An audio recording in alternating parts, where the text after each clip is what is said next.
आज हिसार का जो ऐतिहासिक स्थल है, पर्टिकुलर हिसार का किला, उससे परिचित करा रहा हूँ। और बेसिकली हिसार की स्थापना 1354 में फिरोज तुगलक ने की थी। हालांकि हिसार के आसपास हम देखते हैं तो बहुत ऐतिहासिक स्थल हैं, जिसको हम राखीगढ़ी कह सकते हैं, सीसवाल कह सकते हैं, बनावली, भिड़ाना, ये सारी जगह। इससे पता चलता है कि यहाँ सभ्यता का विकास बहुत पहले से रहा। समय के साथ साथ जब हम मौर्य काल की बात करते हैं, गुप्त काल की बात करते हैं, तो हमें अलग अलग तरह के प्रमाण यहाँ पर मिलते हैं। तो मूलतः जिस जगह पर हम खड़े हैं, इस इलाके को हम लाट की मस्जिद कहते हैं। लाट की मस्जिद अर्थात ये जो जगह है मल्टीपर्पज़ के लिए प्रयोग हुई थी। तो लाट का मतलब इस मीनार से है। ये मीनार मूलतः अशोक की मीनार है। इसके काले पत्थर से नीचे का हिस्सा वो मौर्य है, इसके बाद का हिस्सा फिरोज तुगलक ने बनाया और ये अग्रोहा से शिफ्ट की गई है। और हिसार की नींव जो है 27 मार्च 1354 को रखी गई। इसके पीछे थोड़ा सा ऐतिहासिक कहानी है कि मूलतः यहाँ पर 1312 में अलाउद्दीन खलजी का सेनापति गाजी तुगलक, जिसको गयासुद्दीन तुगलक कहते हैं, उसका हिसार में आना हुआ। और यहाँ प्राणपीर पातशाह नामक एक फ़कीर की खानका थी। वहाँ पर दोनों के बीच में बातचीत हुई और उस फ़कीर ने उसको आशीर्वाद दिया कि एक दिन आप दिल्ली के बादशाह बनोगे। तो उसके बाद वो दिल्ली का सुल्तान बना, तो उसने हिसार को शिकारगाह घोषित किया। बाद में उसका बेटा मोहम्मद तुगलक शासक बना और मोहम्मद तुगलक के बाद फिरोज तुगलक शासक बना। तो इस कड़ी में फिरोज तुगलक ने इस बारे में नींव रखी। वैसे हिसार का मतलब अरबी भाषा में किला होता है। हिसार ए फिरोजा का मतलब दो हो गए, एक तो फिरोज का किला हो गया और फिरोज का मतलब भी अरबी भाषा में विजेता होता है, विजेता किला। अर्थात ये किला ऐतिहासिक दृष्टि से, सामरिक दृष्टि से और राजनीतिक उतार चढ़ाव की दृष्टि से काफ़ी महत्वपूर्ण ये किला है। और यहाँ पर जो ये घटनाक्रम रहा विकास का, उस कड़ी में मलिक दानियाल नागौरी यहाँ नाजिम था। उसी को इस किले का आर्किटेक्ट बनाया गया और उसने इस किले की नींव रखी। तो जैसा बर्नी लिखता है तारीख़ फिरोजशाही में, अफीफ लिखता है, उसके आधार पर मैं आप लोगों को कुछ सूचनाएं साझा कर रहा हूं। जैसे ये लाट हो गई। लाट का मतलब दिशा सूचक यंत्र है, जो है दिशा सूचक स्तंभ है, इस रूप में इसको रखा गया। और फिर क्योंकि ये इस तरह की मस्जिद जो हम देख रहे हैं, भारत में इस तरह के आर्किटेक्ट की मस्जिद केवल दो ही जगह हैं, एक बीदर में और एक हिसार में। तो सामान्यतः मस्जिद के साथ जो स्तंभ और वो ऐसा कुछ भी नहीं है, मीनारे वगैरह या नहीं है। तो इस मकसद के साथ ये बनी और इस तरह से इस किले के निर्माण की प्रक्रिया प्रारंभ हुई और अक्टूबर 1356 में ये बनकर तैयार हुआ। और इस किले में जैसे जहाँ हम खड़े हैं, ये जैसे मस्जिद वाला इलाका है, यहाँ दीवाने आम की हम बात करते हैं, शासक के बैठने की जगह के तौर पर इसको देखते हैं। तो ऐसे में जब ये सारी चीज़ें हो गई तो वो सुल्तान यहाँ पर पानी की व्यवस्था भी उसने की और अलग अलग तरह से चीज़ों को इस तरह से देखा। तो ये वो हाल है, जो खुली जगह है, इसका वो प्रयोग करते हैं और इस मस्जिद को बाग के लिए और मस्जिद की जो एक्टिविटी है उनके लिए प्रारंभ किया जाता है। ये हिस्सा मूलतः दीवाने आम है, यानी जहाँ दरबार की गतिविधियाँ होती हैं। सुल्तान जो है वो इस जगह पर बैठता है।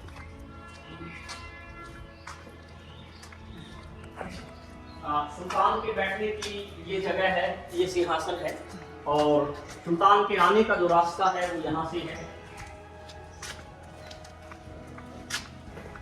मूलतः जैसे जिस जगह पर बैठा हूँ, यहाँ पर शासक का, सुल्तान का सिंहासन था, इस जगह पर उसके बैठने की व्यवस्था होती थी। और ये डूम कह रहा है, गर्मी बहुत ज़्यादा होने की स्थिति में सूरज की किरणें फैल जाएं और सूरज की किरणों के फैलने के चलते हुए यहाँ पर गर्मी ना लगे। और ऐसी स्थिति में ये इस समय बंद कर दिया गया है। मूल दरवाजा था ये, यदि किसी तरह की आपातकालीन परिस्थिति पैदा हो जाए, सुल्तान के निकलने के लिए ये रास्ता यूज होता था। इसको हम इस तरह से इस प्रक्रिया के साथ देखते हैं और इसके पीछे से ऊपर जाने का रास्ता है और इसकी छत के ऊपर जाने की प्रक्रिया भी यहाँ से होती है। यहाँ पर सुल्तान के कारकुन यानी कवरक बैठते थे, जो इस दरबार की कार्रवाई को रिकॉर्ड करते थे। मूलतः ये कवर था, जो आज कवर नहीं है। हालांकि यहाँ हिसार में बहुत से लोगों की अफवाह भी है कि ये कुआं है और इसमें मृत्युदंड देने के लिए किया जाता था। या बहुत से लोग ये भी कहते हैं यहाँ से एक सुरंग हांसी जाती है। ऐसा कुछ भी नहीं है ये, क्योंकि हम फर्स्ट फ्लोर पे खड़े हैं, ये ग्राउंड फ्लोर नहीं है जहाँ हम खड़े हैं। इसके नीचे भी सेम स्ट्रक्चर है। यहाँ पर रिकॉर्ड करने वाले और दरबारी गतिविधियों देखने वाले होते हैं। यहाँ पर जो राजा के मंत्री हैं, अधिकारी हैं, वो लोग यहाँ पर बैठा करते थे इस तरह से। सुल्तान को यदि शासकीय गतिविधियां चलानी है तो वहां से चलाया करता था। यदि उसने पब्लिक की मीटिंग और इस तरह से लेनी है तो यहाँ पर सुल्तान के बैठने की जगह थी, यहाँ पर कुर्सी थी और यहाँ पर ये कर्टन जो है लगाकर ये सारी व्यवस्था, और यहाँ बैठकर ये दूसरी साइड के कल्चरल प्रोग्राम को देखता था। यानी सुल्तान को कल्चरल प्रोग्राम देखना है तो वो देखने की जगह थी। इसमें विशेष चीज जो सामान्यतः लोगों को जानकारी में नहीं होती, मैं आपको बता रहा हूँ। ये अरबी में अभिलेख लिखे हैं। ये सामान्यतः ज़्यादातर लोगों को ये चीज़ें क्लियर नहीं होती। ये अरबी भाषा में जो है लेख हैं, और ये कुरान की आयतें लिखी गई हैं इसमें चारों साइड। यानी सुल्तान ये एहसास कराना चाहता है कि मेरा फेथ है। तो ये चीज़ें ये औरों से अलग इसलिए है क्योंकि यहाँ पर सुल्तान खुद बैठता है, या फिर उस समय के प्रोटोकॉल के अनुसार कोई भी व्यक्ति डायरेक्ट सुल्तान से नहीं मिल सकता। इधर और उधर लोग होंगे तो प्रक्रिया के तहत मैसेज उनके पास जाएगा। तो यहाँ पर इस तरह से मीटिंग रहती है। तो यहाँ पर जो हिसार के किले के निर्माण की प्रक्रिया है, इसमें सामान दो ही जगह से आया है। एक अग्रोहा से, क्योंकि अग्रोहा खत्म हो चुका है, और इबन बतूता जो है अक्टूबर 1334 में 13 अक्टूबर को रुका था अग्रोहा में। वो अपने वृत्तांत में लिखता है कि अग्रोहा खत्म हो गया है और उस खत्म हुए अग्रोहा के अवशेष बचे हुए हैं, उसने इन अवशेषों को प्रयोग किया है। तो आप जितने पिलर यहाँ पर देख रहे हैं, ये सारे के सारे पिलर जो हैं वो अग्रोहा से शिफ्ट किए हुए हैं। और कमल का फूल आपके दिखाई दे रहा है। कमल का फूल किसी भी बिल्डिंग में मोटे तौर पर बौद्ध धर्म के बारे में ज़्यादा क्लियर करता है। तो बुद्धिस्ट जो कल्चर है वो वहाँ, ये ब्राह्मी लिपि में लेख है जो अशोक के बारे में क्लियर करता है। ये जो शब्द हैं ये ब्राह्मी लिपि के हैं, जिनको आप देख सकते हैं। वहाँ ज़्यादा उभर के आया है, ये लाइनें आप देख सकते हैं, ये ब्राह्मी लिपि के लेख हैं। ये पब्लिक आम आदमी के बैठने की जगह है। उस साइड राजा के जो मंत्री और अधिकारी लोग हैं उनके बैठने की जगह। मूलतः वो गेट नहीं था, खुला था ताकि शासक उनके साथ संपर्क बना सके।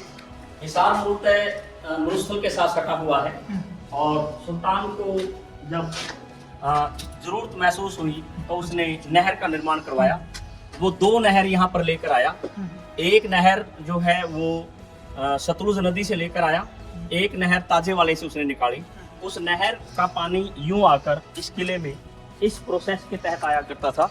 ये उस नहर के अवशेष बचे हुए हैं जो पानी के लिए यूज होते रहे हैं। और इस नहर में उतरने के लिए, जाने के लिए इस तरह से ये सीढ़ियां प्रयोग होती थी। इन सीढ़ियों से इस नहर में जाया जाता था। तो सीढ़ियां वो भी यूज कर सकते थे, सीढ़ियां ये भी यूज कर सकते थे। किले के पानी की जरूरत को इस तरह से यहाँ पर लाया जाता था। इस प्रक्रिया के तहत इसको हम इस तरह से देखते हैं। और मैं आपको बता रहा था हम फर्स्ट फ्लोर पे हैं। तो ऐसी स्थिति में शायद ये अपने आप में पूरे भारत में एकमात्र ऐसी जगह होगी जहाँ पर किले की दीवार के अंदर से नहर का पानी निकाला जाता है ताकि किले की दीवार गर्म ना हो। यानी इस नहर का पानी यूं आकर इस रास्ते से और यूं किले की दीवार के अंदर से गुजार के दूसरी साइड वहां डाला जाता है। पानी भी वेस्ट नहीं होता और गर्मी का इलाज भी अपने आप में है। जैसे आज हम एयर कंडीशनर और सिस्टम की बात करते हैं, तो ये पानी का प्रबंधन, मैनेजमेंट बिना बिजली के, बिना खर्चे के, और दीवार को ठंडा करने की प्रक्रिया रही। इसको हम इस तरह से देखते हैं। तो ये इस किले की इस तरह की विशेषता है। पानी जब ये आगे जाता है तो फर्स्ट फ्लोर पर मैंने आपको बताया कि शासक विशेष मीटिंग करता है, कल्चरल प्रोग्राम करता है। लेकिन जो ये हिस्सा है बंद है, सामान्यतः इसके अंदर से पानी गुजारा जाता था। और ये हमाम है, स्नान घर जो यूज होता था। और इस स्नान घर में जाने के भी दो अलग अलग रास्ते हैं। मूलतः जब हम स्नान घर के तौर पे देखते हैं, अंदर से इस गेट को जब बंद है, इसके ये महिलाओं के लिए यूज होता था, इसके दरवाजे बंद होते थे। तो महिलाएं स्नान घर के लिए इसको यूज करती थी। पुरुषों के लिए जो स्नान घर के लिए है, ये रास्ता यूज होता था। यानी महिलाएं स्नान घर के लिए उसको यूज करती थी, पुरुषों के लिए ये रास्ता यूज होता था। और इस तरह से नीचे का हिस्सा इसका हमाम हो गया। फिर मल्टीपर्पज हमें एक्सप्लेन करती है कि वहाँ सुल्तान बैठा है, वहाँ से यहाँ कल्चरल प्रोग्राम चल रहा है वो देख सकता है, या यहाँ बैठकर सुल्तान जो ताजी हवा है उसको देख सकता है। और इस पूरे के पूरे किले में जो डूम है, मेहराब है, इसकी भी गहरी है। मकसद वही है कि चीजें जो हैं उस तरह से देखी जाए, समझी जाए, या उस पहचान के साथ हम इनको रिकॉग्नाइज करें कि गर्मी इत्यादि ना लगे। और ये ओरिजिनल जो है किस तरह की इसके ऊपर आर्किटेक्ट यूज किया गया है, ये मोटे तौर पर मलिक दानियाल नागौरी इसका जो आर्किटेक्ट है उसकी समझ के ऊपर है। तो इस किले के मूल 4 गेट थे, नागौरी गेट, मोरी गेट, दिल्ली गेट और तलाकी गेट। तो इसका सबसे सुंदर गेट नागौरी गेट था, जिसके 2 मतलब थे, एक नागौर की ओर जा रहा है, दूसरा मलिक दानियाल नागौरी खुद नागौर का रहने वाला था, उसने अपने नाम के साथ लिया। वैसे तलाकी गेट के मामले में लोगों को ज्यादातर ये है कि इस साइड शमशान जाते हैं तो, और जिसका जिंदगी से रास्ता खत्म हो जाता है, तलाक हो जाता है, वो इस तलाकी गेट से निकलता है।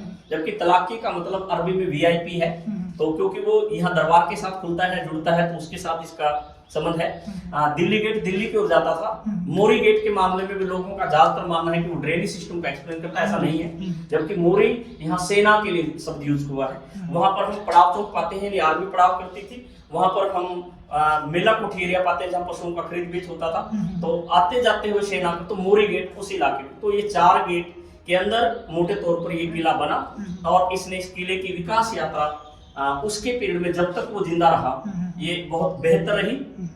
बाद के पीरियड में इसका मोटे तौर पर यहाँ हुमायूं ने अधिकार किया। हुमायूं के बाद अकबर ने यहाँ पर टकसाल बनाई, और अकबर के बाद शाहजहां और औरंगजेब तक भी यहाँ पर टकसाल रही। यानी इस किले में जो है मुद्रा बनती थी मुगलों की, और यहाँ पर टकसाल रही।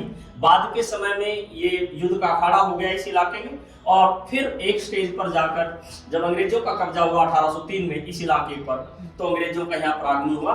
1809 में अंग्रेजों ने यहाँ पर कैटल फार्म का गठन किया, और कैटल फार्म के बाद फिर 1832 में हिसार जिला बना, और जिला बनने के बाद ये सारी की सारी गतिविधियां यहाँ पर प्रारंभ हुई। 1857 जब यहाँ पर होता है, सबसे भयंकर लड़ाई इस इलाके की रही, और 5 बार अंग्रेजों ने इसको जीता, 5 बार हमारे पूर्वजों ने जीता। मोटे तौर पर जो सबसे इंपॉर्टेंट बात यह है कि इस इलाके की सबसे इंपॉर्टेंट लड़ाई 19 अगस्त 1857 को हुई। 435 लोग एक जगह लड़ते हुए मरे नागौरी गेट के सामने। 238 लोगों की डेड बॉडी आसपास के इलाके में बिखरी हुई मिली। 123 लोगों को पकड़ लिया गया। जिस गेट से हमने एंट्री ली है बस स्टैंड और किले के बीच की, उस सड़क के ऊपर 123 लोगों को लिटा दिया गया, उनके ऊपर रोड रोलर चला दिया गया।